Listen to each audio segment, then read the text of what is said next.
Bonjour à tous. Aujourd'hui, nous accueillons Bruno Raschetti. Bonjour. Bonjour. Donc, qui est coach professionnel. Oui.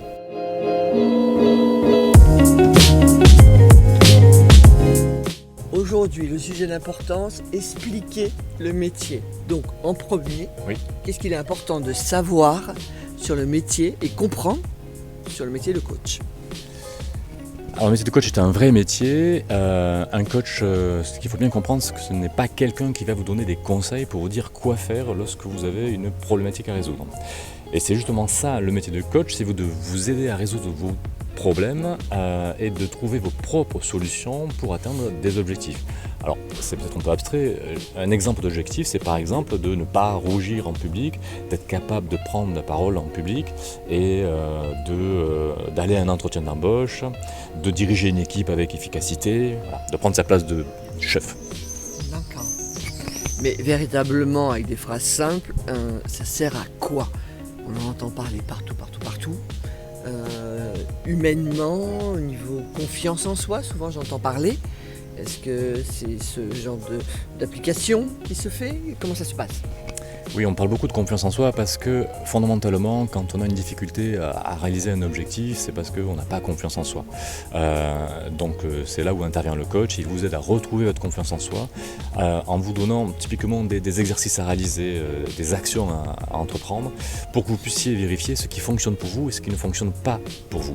Parce que moi j'ai mes propres solutions pour par exemple parler en public, mais si je vous les donne à vous, peut-être qu'elles ne fonctionneront pas. Par contre, si je vous donne des exercices, des petites actions à réaliser pour que vous voyez ce qui fonctionne ou pas pour vous, vous trouverez votre propre solution. D'accord, mais ça veut dire donc du coup pour une personne qui est dans l'entrepreneuriat Oui. ou en virage professionnel ou même donc du coup qui est salarié, de quoi ils et elles ont besoin d'un coach pour pouvoir justement mieux avancer? Alors quand on fait appel à un coach, on a besoin d'une chose essentielle, c'est de s'investir personnellement.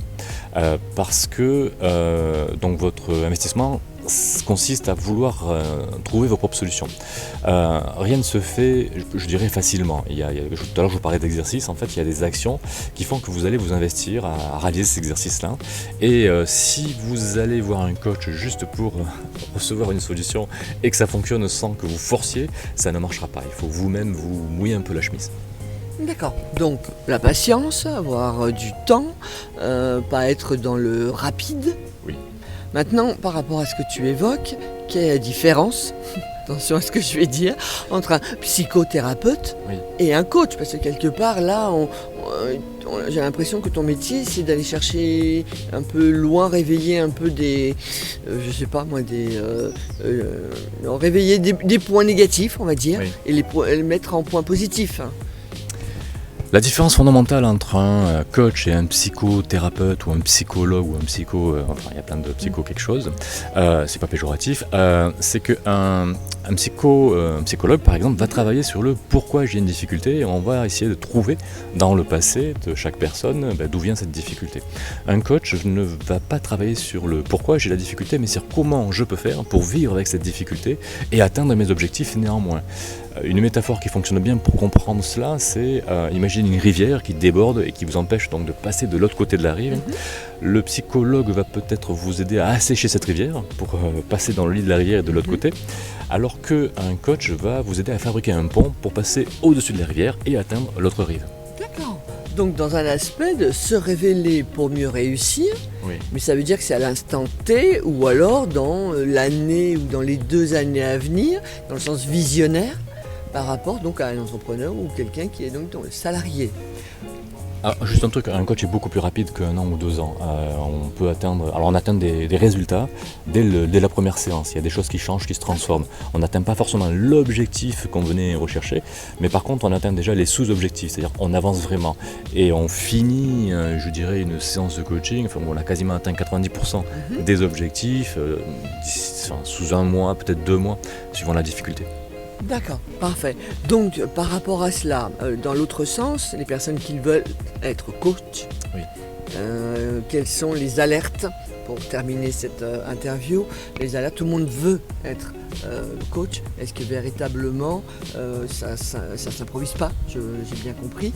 Mais quels sont donc les points essentiels à respecter? Oui, alors il y a beaucoup de de personnes qui veulent devenir coach. C'est un métier qui attire, peut-être qui fait rêver. Il est essentiel, quand on veut devenir coach, de se tourner vers des formations qui comportent un minimum de, je dirais, 200 à 250 heures de formation. Donc c'est une formation qui s'étale avec un tel volume horaire sur 1 an à 1 an et demi. En dessous de ce volume horaire, j'aurais tendance à dire que la formation n'est pas sérieuse. Il manque des choses et quand on va ensuite exercer ce métier-là, on ne sera pas aussi formé, aussi professionnel, voilà c'est le mot en fait qu'il faut retenir, aussi professionnel que des gens qui ont fait des bonnes formations, enfin des bonnes et dues formations. D'accord, parfait. Merci à toi en tout cas. J'espère à tous que vous avez pu avoir des solutions et des réponses. Et bonne route. Et merci encore. À bientôt. Au revoir. Au revoir.